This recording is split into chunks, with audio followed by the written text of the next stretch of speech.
मैंने कहा इस हिंदुस्तान में कुछ भी असंभव नहीं है, सब कुछ हो सकता है। जोश चाहिए, हौसला चाहिए, उत्साह चाहिए। और इस समय तो क्रांति के बुलबुले चारों तरफ देश में उठ रहे हैं।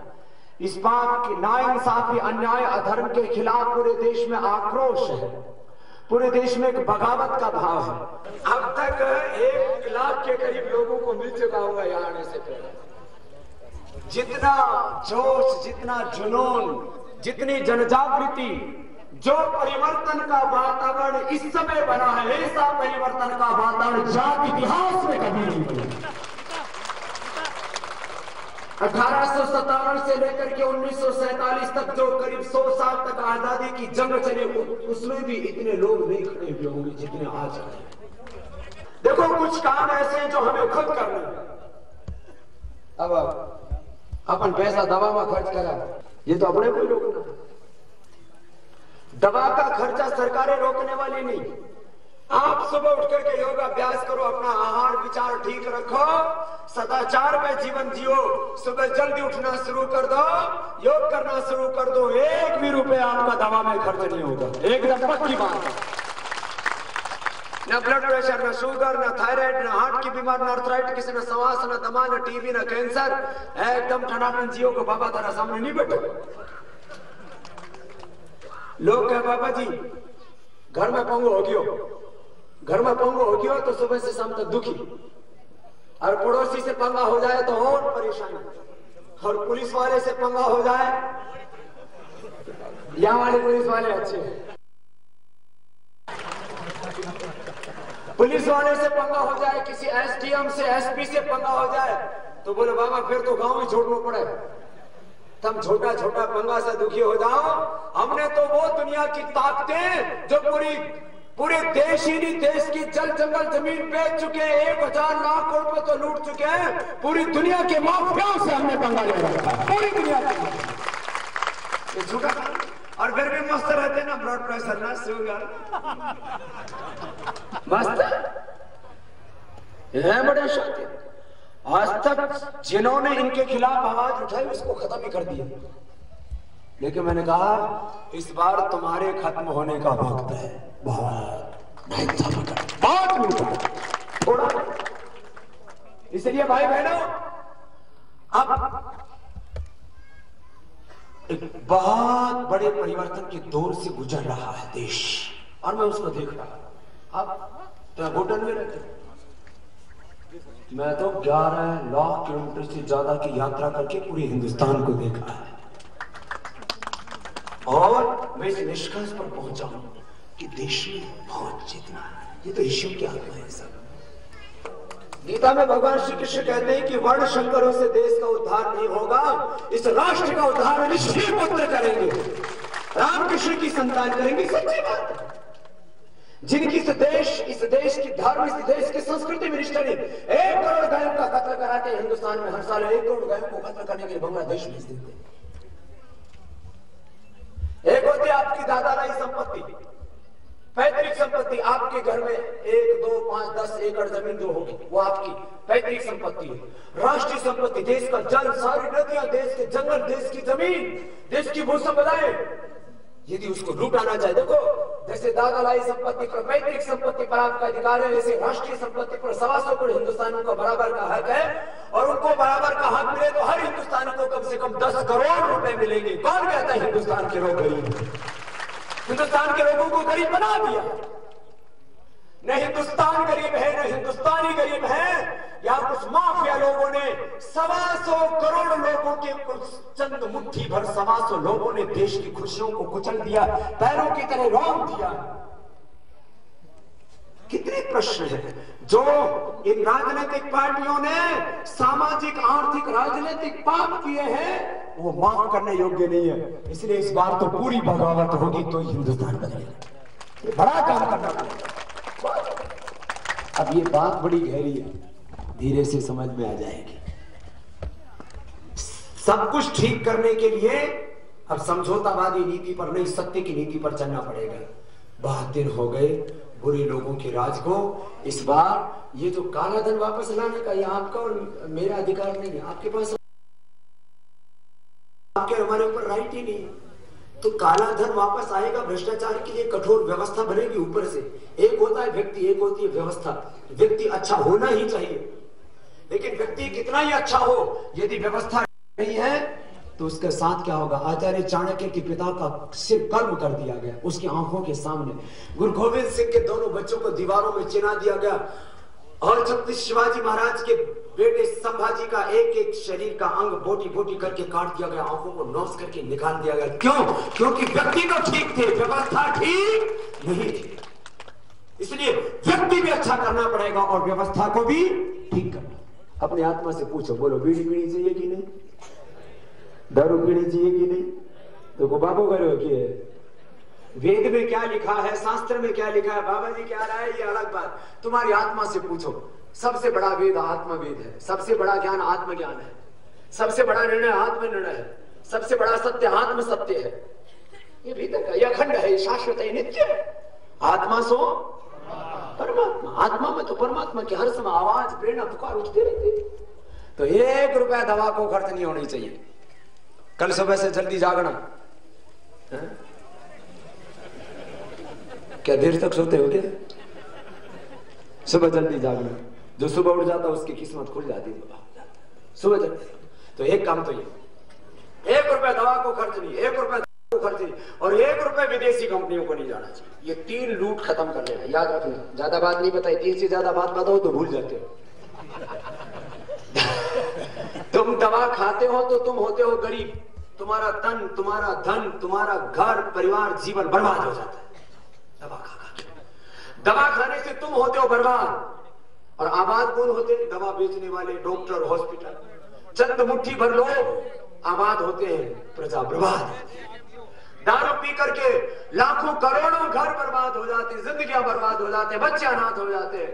देखा?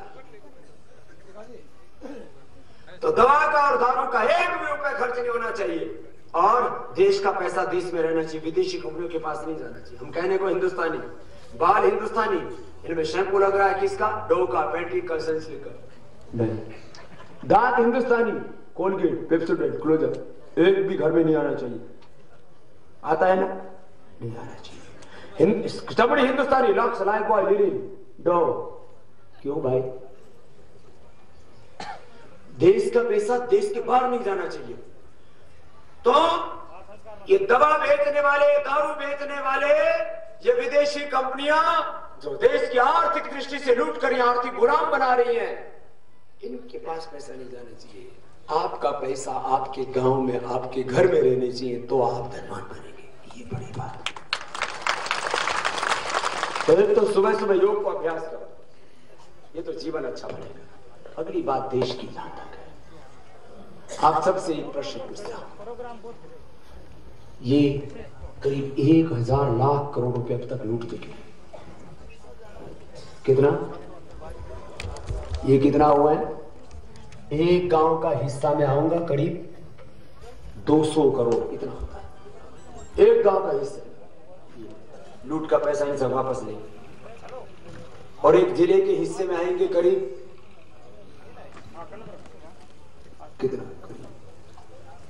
1 लाख करोड़, 50-60 हजार करोड़ नहीं, करीब 1 लाख करोड़ तुम्हारे जिले में खर्च करने के लिए जगह। 1 लाख करोड़ पूरा राजस्थान से भी ज्यादा का बजट हो गया। तो अपना हिंदुस्तान स्वर्ग बन जाएगा। अपना हिंदुस्तान तो पहले से ही बहुत महान था, ये तो इन माफिया लोगों ने लूट लिया, इसलिए देश की हालत हुई। ये मैं कोई काल्पनिक बात नहीं कह रहा हूं।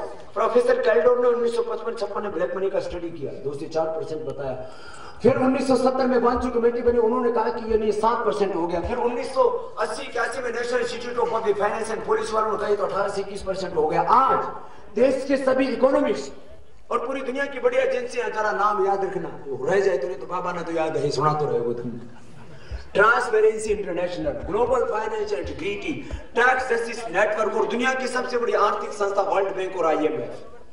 दुनिया के सभी टॉप इकोनॉमिस्ट और अर्थशास्त्री कहते हैं कि भारत का 100 से 150 लाख करोड़ रुपए बाहर जा चुका है। कितना? अरे जोर से तो बोलो। 100 से 150 लाख करोड़, 100 लाख करोड़ मान लो, चलो वो 10% बाहर गया, 90% अंदर है, जो गोल्ड में लगा है, लैंड में लगा है, पॉलिटिक्स में लगा है, नाजायज धंधों में लगा है, ड्रग्स में लगा है, एजुकेशन में लगा है, हेल्थ में लगा, डिफरेंट सेक्टर्स में लगा है। कितना? यदि 100 लाख करोड़ बाहर गया तो 90% यहां तो कितना हो गया? 900 लाख करोड़। कम से कम कितना गिनो? 1000 लाख करोड़। ये तो सच है। अब जैसे मैं आपको ये देखो, सरकारें क्या करती है, पिछले 5 सालों में, ये मेल टुडे है एक अखबार, इसकी अभी की रिपोर्ट है, 50,000 लोगों की नौकरी खत्म हो गई, पूरे रिसर्च के साथ, पूरा डेटा के साथ दे रखा है। कितने लोगों की? 50,000 लोगों की नौकरियां खत्म होगी, रोजी रोटी छिन गई, उनके बच्चे भूखे मर रहे। ये तो लगी भी नौकरी, जो और बाकी है लाइन में वो तो करीब 50 करोड़ है। छिन गई कितने की? 50 लाख की। और लाइन में कितने? 50 करोड़ लोग तो आंशिक रूप से या पूर्ण रूप से बेरोजगार। नहीं, इसकी हालत बहुत खराब। 125 करोड़ लोगों के पास जितनी जमीन ज्यादा है, पैसे उतना 125 नहीं, एक खानदान के पास आ गए, गड़बड़िया हो गई। और फिर वो अपने उंगलियों के इशारे पर लट। एक बोला, बाबा आजादी की जिस समय संग्राम चल रहा था, उस समय 50,000 अंग्रेज थे, 30 करोड़ भारतीय थे। उस समय मैं होता तो इन 50,000 को तो मिट्टी के नीचे दाब के मार देता। मैंने कहा, हाँ, बड़ा बहादुर है तू। देश को सामाजिक, आर्थिक, राजनीतिक रूप से गुलाम बना के रखा हुआ है, और हम अपने आप को कहते हैं हम ऋषियों के पुत्र हैं, हम रामकृष्ण की संतान हैं। क्या है? हमारे जीन्स के अंदर राम का, कृष्ण का, हनुमान का, हमारे जीन्स के अंदर ऋषिमुनियों का, क्रांतिकारियों का खून है। बहुत ही प्यारे संत निर्मल दास जी महाराज की बहुत इच्छा थी कि बाबा जी घोटन में आओ, और घोटन में आओ तो अठे आओ खेत में। तो ये खेत में झंडा गाड़ दिया, जंगल में मंगल कर दिया। हमारे बाबा निर्मल दास जी महाराज को बहुत बहुत हमारा प्रेम है, बहुत आशीर्वाद है। एक बार जोरदार अभिनंदन है। इनमें बहुत ऊर्जा है, बड़ा जोश है इनमें। इनको काबू में रखना पड़ा, इतना करंट है महाराज में। तो नहीं तो प्रलय कर दे भाई। तो हमारे निर्मल दास जी महाराज जी के साथ साथ हमारे इस गोरक्षा, धर्म रक्षा, राष्ट्र रक्षा के काम में जो सभी महापुरुष लगे, हमारे रामदास जी महाराज, श्री राम जी महाराज, ये तो हमारे नाम राशि है सारे, और अन्य हमारे संत महात्मा भाई राजेंद्र जी राज पुरोहित जी, जो बहुत ऊर्जा के साथ गोरक्षा के काम में लगे हैं, उनको भी एक बार हमारा खूब अभिनंदन है। गोरक्षा के बिना राष्ट्र रक्षा हो ही नहीं सकती। भगवान राम थे, गो माता ना होती तो राम पैदा ही नहीं होते। भगवान कृष्ण का अस्तित्व गो माता की वजह से, भगवान शिव का अस्तित्व गो माता की वजह से, हम सबका अस्तित्व गो माता की वजह से। गाय एक मात्र पशु नहीं है, एक जो है गो एक चलता फिरता धाम है। और देखो, जो हम मंदिरों में प्रतिमा लगाते हैं अपनी अपनी आस्थाओं का विषय है, लेकिन ये सच है कि मंदिरों में लगने वाली प्रतिमाएं पाषाणों के द्वारा निर्मित होती है, उनको कोई कारीगर घड़ता है। गो माता जिसमें सारे देवी देवताओं का वास है, उसका निर्माण स्वयं भगवान करते हैं धरती के कल्याण के। ये इतना ऊंचा कार्य, आप सब इसमें लगे हैं। राजेंद्र जी ने कहा कि बाबा जी अभी विराट गौ सेवा संत समागम का कार्यक्रम, और फिर ये गौ माता की बड़ा जो सेवा वाला काम है, ये तो निरंतर चलना चाहिए। इसमें जो भी संत महापुरुष, कोई भी व्यक्ति गौ सेवा का काम करे, गौ की रक्षा के लिए, धर्म की रक्षा के लिए, राष्ट्र की रक्षा के लिए अपना फर्ज मान करके उस काम में आपको अगली भूमिका निभानी है हर समय। ये मैं आपसे आग्रह करता हूं। अब आपके जीवन की बात देखो, अपने जीवन में एक तो धर्म के प्रति, अपने कर्म के प्रति, माता पिता सास ससुर के प्रति, गुरुओं के प्रति, सत्य के प्रति अपनी निष्ठा अखंड रहनी चाहिए। जब जब हमारी निष्ठा डगमगाती है, तब मन डावाडोल हो जाता है। इसलिए एक पल के लिए भी अपने जीवन में धर्म के प्रति निष्ठा कमजोर नहीं पड़नी चाहिए, सत्य के प्रति निष्ठा कमजोर नहीं पड़नी चाहिए, गुरु के प्रति, भगवान के प्रति, राष्ट्र के प्रति हमारी निष्ठा अखंड रहे। हमेशा अखंड तभी रहेगी जब एक क्षण के लिए भी आप अपने जीवन में पाप को स्थान नहीं देंगे, अशुभ को स्थान नहीं देंगे। याद रखना इस बात को, जरा गौर से सुन लो जरा। क्या है, कभी भी कोई अशुभ विचार मन में आता है, एक क्षण के लिए भी उसको पनाह मत दो।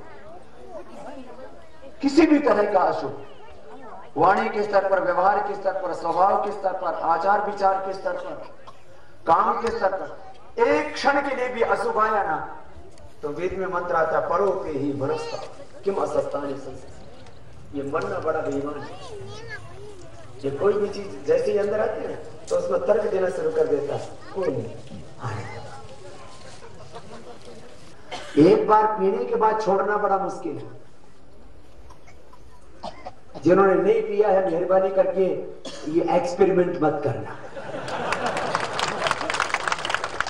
और जो पी रहे हैं ना, उसको छोड़ो। भगवान राम जी दारू पिया करते, भगवान कृष्ण जी बियर पिया करते, हनुमान जी वाइन पिया करते। ये बिना मतलब, अब तुम्हारे भीतर जीन्स है राम का, कृष्ण का, तुम्हारे भीतर जीन्स है ऋषिमुनियों का, और आदर्श भी उनको मानते हो, पूजा भी उनकी करते हो, तो भाई अपने पूर्वजों जैसा चरित्र भी अपना बनाओ। एक बात याद रखना, हमारा जीवन कैसा हो तो पूर्वजों, सीधी सी बात है, इसमें कोई प्रश्न ही नहीं है ना। हमारा जीवन कैसा हो, बस। हर ये कसौटी है सच की, ये कसौटी है धर्म की। वेदानुकूल आचरण करना, धर्मानुकूल आचरण करना, वही आचरण करना जो अपने बड़ों ने किया, बस। भगवान राम का जीवन की सबसे बड़ी विशेषता बताओ। रावण को मारा, वो तो पाप अधर्म अन्याय का खात्मा किया, वो तो उनके जीवन का एक बहुत बड़ा जो है, तो उनके जीवन का वो तो एक संघर्ष का पक्ष है। तो भगवान राम का सबसे बड़ा पक्ष क्या है, वो मर्यादा पुरुषोत्तम, अर्थात उनका जीवन कैसा था। राम को मानो ना सब, राम राम सब। आपस में मिलो तो क्यों बोलो, राम राम बोलो, रावण रावण तो नहीं बोलो। जैसे कृष्ण बोलो, हाँ, कंस तो नहीं बोलो, जय कंस महाराज। जय जरासंध तो नहीं बोलते, क्यों, हमारे हाथ। तो याद रखो, भगवान राम के जीवन की सबसे बड़ी विशेषता मर्यादा, मर्यादा व्यवहार की, पति पत्नी के व्यवहार की मर्यादा, माता पिता के व्यवहार की मर्यादा, सास ससुर के व्यवहार की मर्यादा, खान पान की मर्यादा, उठने की मर्यादा, जागने की मर्यादा, सोने की मर्यादा। जीवन कैसा हो, बस मर्यादा में खाओ, मर्यादा में पियो, जो चीज खानी चाहिए वो खाओ, जो चीज पीनी चाहिए वो पियो, जब सो है तब सो, जब जागो तब जागो। उठने की मर्यादा, बैठने की मर्यादा, बोलने की मर्यादा, देखने की मर्यादा, किसको किस दृष्टि से देखना है। माता पिता के प्रति, गुरु के प्रति, पत्नी के प्रति, सबके प्रति ब्रह्म दृष्टि, शिवत्व की दृष्टि। सिया राममय सब जगह जाने, एकम ब्रह्म द्वितीयो नास्ति, ईशावास्यमिदं सर्वम् ओम ब्रह्म, सब तो ब्रह्ममय। ये है दृष्टि की मर्यादा, ऐसा ये मर्यादा, बोलने की मर्यादा, देखने की मर्यादा, खाने की मर्यादा। कोई चीज ऐसी मत खाओ जिससे किसी को कष्ट हो। जितना हमें जीने का अधिकार है, गो माता सहित धरती के सभी प्राणियों को जीने का अधिकार है। इसलिए गो दया ही नहीं, सब जीवों पर दया करो, उनको भी रहने दो, खुद भी रहो। क्यों, कोई मुर्गा खा रहा, कोई बकरा खा रहा, कोई सुअर खा रहा, बोलो बाबा सुअर नहीं खाएंगे तो सूरवीर कैसे बनेंगे। देखो भाई, ये गंदे काम मत करना, मेहरबानी। खाने की मर्यादा, देखने की मर्यादा, जीने की मर्यादा, सब परमात्मा के स्वरूप है। ये मुझे भाव रखो। आज यहाँ से जाने के बाद आपके जीवन में परिवर्तन दिखना चाहिए, नहीं तो इतनी बड़ी दोपहर में आपका यहाँ आना तप करना बेकार हो जाएगा। कैसी मर्यादा, कल सुबह उठने की मर्यादा, ब्रह्म मुहूर्त में। कल के बाद कोई भी देर से अब नहीं उठेगा, सब जल्दी उठेंगे। आप जल्दी उठेंगे तो आपका भाग्य उदय होगा, राष्ट्र का भाग्य उदय होगा। सब जल्दी उठो, और उठोगे जल्दी तो योग करने का समय मिलेगा, प्राणायाम का, ध्यान का, भक्ति का समय मिलेगा। हाँ? और सबके भीतर परमात्मा का स्वरूप, पति किसका स्वरूप होता है, परमेश्वर का। पत्नी किसका स्वरूप होती है? भगवती का स्वरूप होती है, देवी का, लक्ष्मी का, सरस्वती का, पार्वती का, दुर्गा का। ये सब एक तरफा बात नहीं है, सब तरफा बात कर रहे हो। माता पिता बन के भगवान हमको जन्म देते हैं, गुरु बन के हमको ज्ञान देते हैं, पति पत्नी का रूप धारण करके प्रभु इस सृष्टि को आगे बढ़ाते हैं। ये तो सब भगवान का विधान है, तुम कुछ भी नहीं, तुम्हारी डोर तो उस प्रभु के हाथों में है। मानव तो अगर चाहे दुनिया को झुका देना, मानव तो अगर चाहे दुनिया को हरा देना, बस ईश्वर के दर पर सर अपना झुका देना, मानव तो अगर चाहे दुनिया को हरा देना। रक्षक है अनाथों का, दीनों का सहारा है, रक्षक है अनाथों का, दीनों का सहारा है, भव पार किया उसको जिसने भी पुकारा है, पल भर के लिए उसको दिल से न भुला देना, मानव तो अगर चाहे दुनिया को हरा देना, बस ईश्वर के दर पर सर अपना झुका देना, मानव तो अगर चाहे दुनिया को हरा। तो हर समय प्रभु के प्रति मस्तक झुका। ऐसा जी कुछ लोग इतने अहंकार में चूर रहते हैं, भाई सब कुछ कर रहे हैं, बावड़ा तेरा अगला सांस आओगी नहीं, ये तो बेरो नहीं। ज्ञान भगवान का, वाणी में बोलने का सामर्थ्य भगवान का, हाथ करने काम करने का सामर्थ्य भगवान, खेत भगवान को, खेती भगवान की, सब भगवान का, हम सब निमित्त मात्र हैं, ये सब भाव। तो ये है जीवन में भक्ति का भाव, भाव समाधि, सहज समाधि। अब इसको दूसरी तरह से बोलो, हर काम भगवान की पूजा है, सहज योग। हमारे कबीर साहब क्या कहते हैं? संतो सहज समाधि भले। तो सहज समाधि में रहो, आंख न मूंदो, कान न रोंदो। क्या हो रहा है? सब दुनिया में पागल हो रही है। अरे भाई, प्रभु तो सदा सबको सहज प्राप्त है, बस अपने जीवन को मर्यादा में ले आओ तो सब जगह प्रभु नजर आए। तो भगवान राम के जीवन की विशेषता क्या है? मर्यादा। और भगवान कृष्ण के जीवन की विशेषता क्या है? कर्म। भगवान कृष्ण के जीवन की विशेषता क्या है? कर्म ही धर्म है, कर्म ही स्वकर्मणा तमभ्यर्थ सिद्धिं विन्दति मानवः स्वे स्वे कर्मणि अभिरतः संस्थितिं लभते। कर्म ही धर्म है, कर्म ही पूजा है। स्वकर्मणा तम अभ्यर्थ, प्रभु की पूजा काम से कर। बस ये दो ही बातें सीख लेना तो भला कला हो जाएगी। श्रद्धामयी माताएं, इनके जीवन में बात पवित्र हो जाए। कोई दारू तो नहीं पीता है धर्म? अरे बाबा, ये तो कभी सोचे ही नहीं भाई। ये तो अपनी माता सीता को, लक्ष्मी को, पार्वती को, दुर्गा को, सरस्वती को, गौरी को, पार्वती को आदर्श मानती है ना।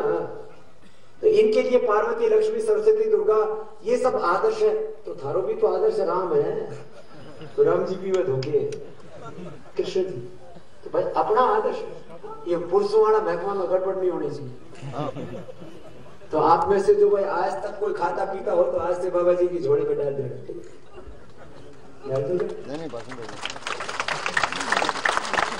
दिल से संकल्प, संकल्प में बहुत बड़ी शक्ति होती है। एक क्षण के लिए भी, बस एक बात और याद रख लो, कुछ भी याद ना रखता, एक क्षण के लिए अपने जीवन में पाप को जगह नहीं देना। ये पाप फिर अनंत होना पड़ जाता है। मनड़ा थारे मत चलो तो, मनड़ा थारे मत चलो तो सीधो नरक ले जावर मन मराथन काई विधि समझाऊं। मनड़ा थारे मत चलो तो, मनड़ा सीधो नरक ले जावर मन मराथन कई विधि समझाऊं। मन बड़ो उल्लू को फट्टो है, कंट्रोल में नहीं रखो तो सीधो ठेका पे ले जाकर छोड़ो।